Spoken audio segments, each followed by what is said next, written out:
Namaskar dosto, welcome to Booktuber Vishal, where we explore the world of books and knowledge. I am Vishal, and today we delve into the second chapter of Dale Carnegie's अच्छा बोलने की कला और कामयाबी. Chapter 4 स्वर बदलने की कुशलता. भाषण देना गायन की संशोधित कला है. महत्वपूर्ण अंतर यह है कि गायन में स्वर की ध्वनि को लंबा खींचना होता है और शब्दों के बीच का अंतराल छोटा होता है, जबकि भाषण में शब्दों का उच्चारण असंबंधित स्वर से किया जाता है. मुख्य रूप से स्वर को ज्यादा लंबा नहीं खींचा जाता और शब्दों के बीच का अंतराल भिन्न होता है. गायन में स्वरों की विभिन्नता का मतलब यह नहीं है कि आम भाषा शैली और गायन पूर्ण रूप से अलग हुनर हैं. बोलने की कला में भी इसी प्रकार स्वरों की विभिन्नता होती है, यहाँ तक कि आम बातचीत में भी 3 से 6 अर्ध स्वर होते हैं. मैंने जांच से निष्कर्ष निकाला है कि कई व्यक्ति 8 अर्ध स्वरों तक के धनी होते हैं. विलियम शिपेग्रिल, प्रसिद्ध विज्ञान पत्रिका. जैसा कि सब जानते हैं, कंठ की स्थिति बदलने से ऊंचे, नीचे या मध्यम स्वर की ध्वनि उत्पन्न होती है. भाषण के दौरान न केवल इसका उपयोग एक जैसे उच्चारण के लिए बल्कि चिल्लाहट, एकाक्षर ओह ओ जैसे भाव, शब्द और एक ही स्वर में बोले जाने वाले वाक्यों के लिए भी किया जाता है. महत्वपूर्ण है कि इस अंतर को समझा जाए. एक दक्ष वक्ता न केवल लगातार उपयोग में आने वाले शब्दांश अध्याय 7 देखें, विभक्ति द्वारा कुशलता, बल्कि भाषण के अलग शब्द और शब्दों के समूह को विभिन्न स्वर से अलंकृत करता है. हम इस अध्याय में इसी विषय के विशेष चरणों पर ध्यान दे रहे हैं. विचार में बदलाव के साथ स्वर में भी बदलाव की आवश्यकता होती है, चाहे वक्ता इस सिद्धांत का होशो हवास में, अनजाने में या अवचेतना की स्थिति में प्रयोग करे. लेकिन यह वह शुद्ध आधार है जिसके माध्यम से स्वर में बदलाव पैदा होता है. इसके बावजूद आमतौर पर वक्ता इस नियम का उल्लंघन करते रहे हैं. एक अपराधी राष्ट्र के कानून की अवहेलना करते हुए भी दंड से बच सकता है, लेकिन भाषण के नियमों की अवहेलना करने वाले वक्ता को कम प्रभावशाली होने के नाते ये दंड भुगतना ही पड़ता है.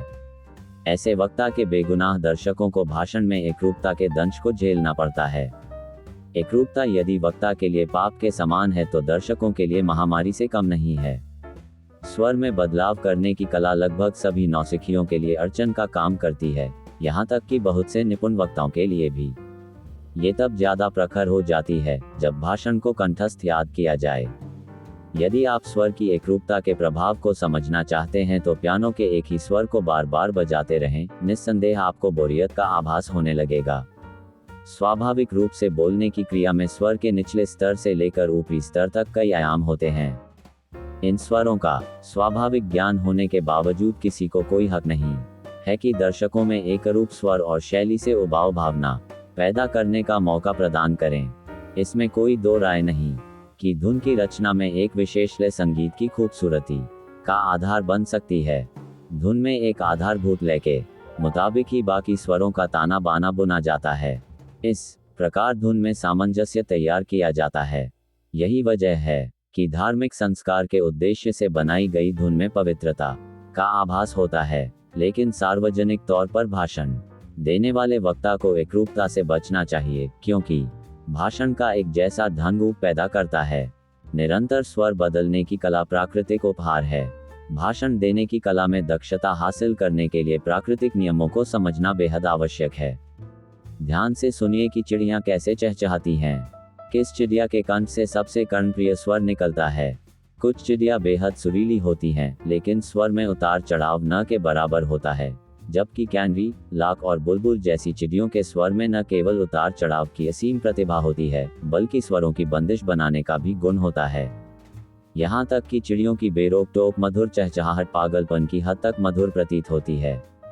छोटा बच्चा अचानक एक ही स्वर में बोलना शुरू करता है, लेकिन धीरे धीरे स्वर बदलने लगता है. अपने घर के आसपास रहने वाले छोटे बच्चों के स्वरों में होने वाले इस निरंतर बदलाव पर गौर से ध्यान दीजिए. खास बात है कि युवाओं की लापरवाह बातचीत को ध्यान से सुनते वक्त स्वरों के कई बदलाव महसूस किए जा सकते हैं. कल्पना कीजिए कि कोई व्यक्ति निम्नलिखित पंक्ति को बोल रहा है, लेकिन उम्मीद के मुताबिक प्रभाव पैदा नहीं हो पा रहा है. याद रखें, यहाँ हम एक शब्द से संबंधित विभक्ति की चर्चा नहीं कर रहे हैं. हम उस सामान्य स्वर की चर्चा कर रहे हैं जिसमें मुहावरे पढ़े जाते हैं. ऊंचे स्वर में, मैं अपनी छुट्टियों में मौज मस्ती के लिए कल निकलना पसंद करूंगा. धीमा स्वर, लेकिन अभी मुझे बहुत सारी तैयारी करनी है. ऊंचा स्वर, मैं अभी भी यही सोचता रहूं कि मेरे पास काफी समय बचा है तो मेरी जाने की तैयारी कभी पूरी नहीं हो सकती। इस वाक्य को पहले अंकित किए गए स्वरों के मुताबिक दोहराएं, फिर साधारण वक्ता की तरह स्वर के उतार चढ़ाव के बिना बोलें। फिर दोनों ढंग से बोले गए वाक्यों के परिणाम का आकलन करें। बेनाम स्वरों में बदलाव की आवश्यकता स्वयं महसूस की जा सकती है, लिहाजा इस सिद्धांत को जल्द से जल्द सीखने की कोशिश करें। हालांकि स्वयं को एकरूपता से उबारने के लिए संयम की आवश्यकता होती है।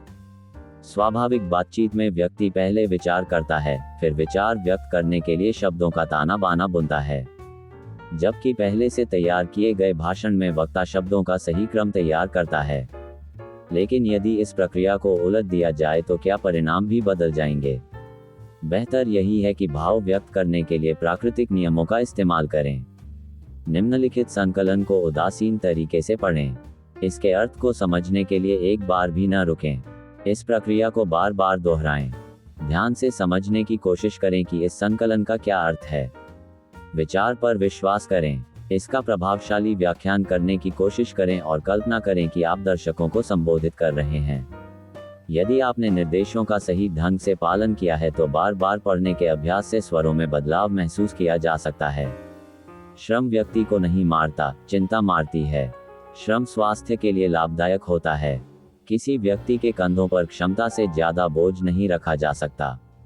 चिंता धार को नष्ट करने वाले जंग के समान होती है। यंत्र क्रांति से नहीं, घर्षण से नष्ट होते हैं। Henry ward Beecher. स्वर में बदलाव से बल पैदा होता है। यह एक बेहद महत्वपूर्ण बयान है। स्वर में विभिन्नता दर्शकों में रुचि पैदा करती है, लेकिन दर्शकों का ध्यान आकर्षित करने का सबसे आसान तरीका है सही जगह पर बल का प्रयोग। महत्व देने योग्य शब्द या वाक्य पर सही एवं सटीक बल देना बेहद जरूरी होता है। एक महान विरोधाभास सदा ध्यान आकर्षित करता है। शिकागो के शोर शराबे वाले इलाके के मुकाबले सहारा के शांत इलाके में तोप की गूंज ज्यादा भीषण प्रतीत होती है। इसे विरोधाभास का सटीक उदाहरण माना जा सकता है। कांग्रेस आगे क्या करने वाली है? कांग्रेस आगे क्या करने वाली है? ऊंचा स्वर, मुझे नहीं पता। नीचा स्वर, भाषण के दौरान अचानक स्वर में बदलाव और वाक्य विशेष पर दिए गए जोर के जरिए वक्ता सवाल की गंभीरता को दर्शाता है। इस गंभीरता को दर्शाने के लिए ऊपर इस्तेमाल की गई विधि को उलट दिया जाए तो भी समान प्रभाव पैदा होगा। बस गंभीरता में थोड़ा बदलाव दर्शाना होगा। दोनों विधियों का कुशलता से उपयोग किया जाए तो बेशक समान परिणाम हासिल किया जा सकता है। अधिकतर वक्ता बेहद तेज स्वर में बोलते हैं। शेक्सपियर के मुताबिक शीतल, नम्र और मंद आवाज महिलाओं का उत्तम गुण है। इसका महत्व पुरुषों के लिए भी कम नहीं है। सशक्त आवाज के लिए न तो उसका भारी होना जरूरी होता है और न ही बेहद नम्र होना। अंततः स्वर में विभिन्नता लाने के लिए कई और महत्वपूर्ण पहलुओं पर ध्यान देना जरूरी है। ऊंचे स्वर में गाएं, फिर स्वर को धीमा कर लें। इसी तर्ज पर गाते समय स्वर को घटाते बढ़ाते रहें। स्वर बदलने की इस कला का बोलते समय भी अभ्यास करें। भाषण के दौरान हल्के, मध्यम एवं ऊंचे स्वर का इस्तेमाल स्वयं की रुचि और पसंद के मुताबिक होना चाहिए। यदि आपको यह वीडियो पसंद आया हो तो लाइक करें, शेयर करें और हमारे चैनल बुक ट्यूबर विशाल को सब्सक्राइब करें ताकि आप हमारे आने वाले वीडियो से अपडेट रहें। मिलते हैं अगले वीडियो में। धन्यवाद।